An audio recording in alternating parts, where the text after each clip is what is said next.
കഴിഞ്ഞ കുറേ ദിവസങ്ങളായി നമ്മൾ ഏറ്റവും കൂടുതൽ ചർച്ച ചെയ്ത സിനിമ പേര് അല്ലെങ്കിൽ സിനിമ ഏതാണെന്ന് ചോദിച്ചാൽ അത് JSK അല്ലെങ്കിൽ Janaki versus state of Kerala എന്നതായിരുന്നു. പേര് മാറി Janaki V versus state of കേരളയായി വിവാദങ്ങൾക്കും നിയമ പോരാട്ടങ്ങൾക്കും ഒക്കെ ഒടുവിൽ സുരേഷ് ഗോപി ചിത്രം ഇന്ന് തിയേറ്ററുകളിലേക്ക് എത്തുകയാണ്.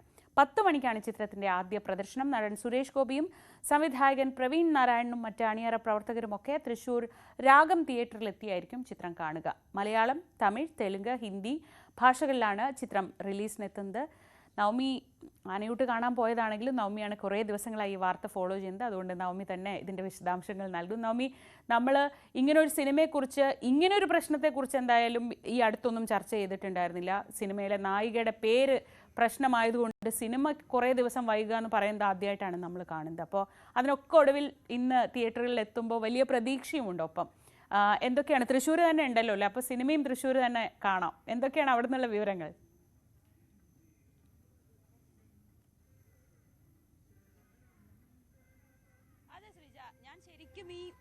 JSK സിനിമയുടെ അണിയറ പ്രവർത്തകർ സുരേഷ് ഗോപി അടക്കം ഇവിടെ എത്തുന്നു എന്നറിഞ്ഞിട്ടാണ് ഇങ്ങോട്ട് വന്നത്. അപ്പോഴാണ് നമ്മുടെ ആനയൂട്ടും ഉണ്ടെന്നറിഞ്ഞ് രാവിലെ എന്തായാലും വടക്കുന്നാഥന്റെ സന്നിധിയിലെത്തി ആദ്യമായിട്ടാണ് ഇവിടെ എത്തുന്നത്.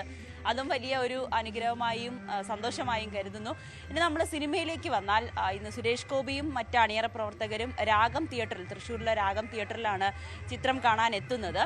ഇതിൽ സുരേഷ് ഗോപി കുറച്ച് അമ്മമാർക്കൊപ്പം ഇരുന്നാണ് ഈ സിനിമ കാണുന്നത് എന്നൊരു പ്രത്യേകത കൂടിയുണ്ട്. 10 മണിക്കാണ് സിനിമ ആരംഭിക്കുന്നത്. എന്തായാലും നമുക്ക് ഈ അമ്മമാരുടെ ഒക്കെ പ്രതികരണം വരും മണിക്കൂറിലൊക്കെ തേടാം. ഒപ്പം ഈ സിനിമയുടെ മറ്റ് അണിയറ പ്രവർത്തകരും ഇവിടെ എത്തുമെന്നാണ് നമുക്കറിയാൻ സാധിക്കുന്നത്. വലിയ വിവാദങ്ങളും കോടതിയും വലിയ നിയമ പോരാട്ടങ്ങൾക്കും ഒടുവിലായിരുന്നു ഈ സിനിമ ഒടുവിൽ തിയേറ്ററിലേക്ക് എത്തുന്നത്. ഇതിലെത്തുമ്പോൾ തന്നെ പല ഭാഗങ്ങളിലും മ്യൂട്ടുണ്ട്. അത് പ്രത്യേകിച്ച് ഈ കോടതി രംഗങ്ങളിലെ ചില വാദപ്രതിവാദങ്ങളിൽ ചില ഭാഗങ്ങളിൽ മ്യൂട്ടുണ്ട്. ഒപ്പം ഈ ജാനകി എന്ന പേര് പറയുന്നിടത്തുമൊക്കെ മ്യൂട്ട് ചെയ്താണ് ചിത്രം തിയേറ്ററിൽ എത്തുന്നത്. അണിയറ പ്രവർത്തകരെ സംബന്ധിച്ച് അതും വലിയൊരു ആശങ്കയാണ്. പ്രേക്ഷകർ അത്രയും മുഴുകി ഈ സിനിമയിൽ ഇരിക്കുമ്പോൾ പെട്ടെന്നൊരു ബീപ്പ് ശബ്ദം കേൾക്കുമ്പോൾ അല്ലെങ്കിൽ പേര് വരുന്ന ഭാഗത്ത് മ്യൂട്ട് ചെയ്യുമ്പോൾ ആളുകൾ എങ്ങനെ അത് സ്വീകരിക്കും എന്നുള്ള ഒരു ആശങ്ക കൂടി അണിയറ പ്രവർത്തകർ പങ്കുവെക്കുന്നുണ്ട്. പക്ഷെ എല്ലാവർക്കും അറിയാം എന്താണ് ഈ സിനിമയ്ക്ക് പിന്നിൽ നടന്നതെന്ന്. അതുകൊണ്ട് അവർ ആ ജാനകി എന്ന പേര് ചേർത്ത് വായിച്ചായിരിക്കും ഈ സിനിമ കാണുക എന്നൊരു പ്രതീക്ഷയിൽ തന്നെയാണ് അണിയറ പ്രവർത്തകരും ഇന്ന് ഈ 10 മണിക്കായി കാത്തിരിക്കുന്നത്. ഇനി ജാനകിയുടെ വിധി പ്രേക്ഷകരുടെ കയ്യിലാണ്. പ്രേക്ഷകർ ഇരുകയും നീട്ടി ചിത്രത്തെ സ്വീകരിക്കുമെന്ന് തന്നെയാണ് അണിയറ പ്രവർത്തകരും വിശ്വസിക്കുന്നത്. അങ്ങനെ കഴിഞ്ഞ മാസം 27-ാം തീയതി റിലീസ് ചെയ്യേണ്ട ചിത്രമായിരുന്നു. ഇത്രയും ദിവസത്തെ നിയമ പോരാട്ടം, സെൻസർ ബോർഡിന്റെ ചില പിടിവാശികൾ എന്ന് തന്നെ പറയാം. ഈ ജാനകി എന്ന പേര് ഹിന്ദു മതത്തിൽപ്പെട്ട ദൈവത്തിന്റെ പേരായതിനാൽ ആ ചിത്രം, ഈ സിനിമയിൽ ഈ കഥാപാത്രം ജാനകി, അനുപമ പരമേശ്വരൻ അവതരിപ്പിക്കുന്ന കഥാപാത്രത്തിന്റെ പേര് ജാനകി എന്നാണ്.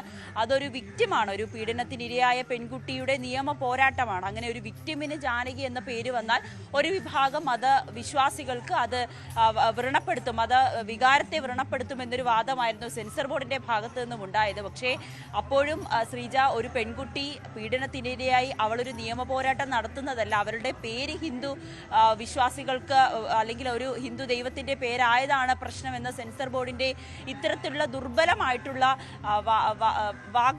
വാക്കുകളൊന്നും തന്നെ കോടതിക്ക് പോലും അംഗീകരിക്കാൻ കഴിഞ്ഞില്ല.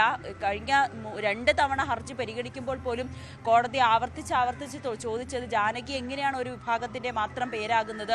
നമ്മൾ എല്ലായിടത്തും പൊതുവെ ഉപയോഗിക്കുന്ന ഒരു പേരാണല്ലോ, പിന്നെ എന്താണ് ഇങ്ങനെ ഈ പേര് മാറ്റണമെന്ന ആവശ്യം? അതും 96 ഇടങ്ങളിൽ കട്ട് ചെയ്യണമെന്ന് പറഞ്ഞു. അത് സിനിമയെ തന്നെ വലിയ രീതിയിൽ സാമ്പത്തികമായി ബാധിക്കും. പിന്നീടുള്ള റീ ഡബ്ബിംഗ് ഇതൊന്നും തന്നെ നടപ്പാകുന്ന കാര്യമല്ല. അങ്ങനെ എന്തായാലും സെൻസർ ബോർഡിന്റെ പിടിവാശി, നിർമ്മാതാക്കളുടെ നിയമ പോരാട്ടവും അല്ലെങ്കിൽ ഹൈക്കോടതി വരെ സിനിമ കാണുന്ന ചരിത്രത്തിൽ ആദ്യമായിട്ടുള്ള സംഭവം, അപൂർവമായിട്ടുള്ള ഒരു സംഭവം പോലും ഈ സിനിമയുമായി ബന്ധപ്പെട്ട് സാക്ഷ്യം വഹിച്ചിരുന്നു. അങ്ങനെ എന്തായാലും ഇവരുടെ ഒരു പിടിവാശി അവസാനം ഒന്ന് അയഞ്ഞ് ഇവരുടെ സെൻസർ ബോർഡ് ഈ നിർമ്മാതാക്കൾക്ക് ഇളവൊക്കെ നൽകിക്കൊണ്ടാണ് അവസാനം ഇപ്പോൾ റീ എഡിറ്റഡ് വേർഷനാണ് ഇപ്പോൾ തിയേറ്ററുകളിൽ എത്തുന്നത്.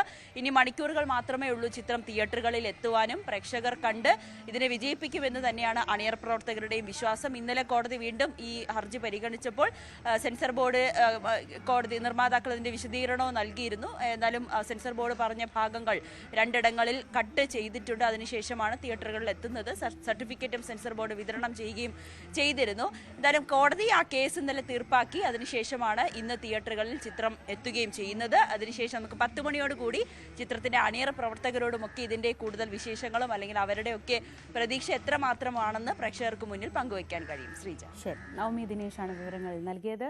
തൃശ്ശൂരിൽ നിന്ന്. തൃശ്ശൂരിൽ 10 മണിക്കാണ് ആദ്യ ഷോ. അവിടെ സുരേഷ് ഗോപിയും മറ്റ് അണിയറ പ്രവർത്തകരുമൊക്കെ ഈ സിനിമ കാണാൻ എത്തുന്നുണ്ട്. അപ്പോൾ നമുക്ക് കൂടുതൽ വിവരങ്ങളുമായി അപ്പോഴത്തേക്ക് നവമിയിലേക്കും തൃശ്ശൂരിലേക്കും ഒക്കെ പോവാം.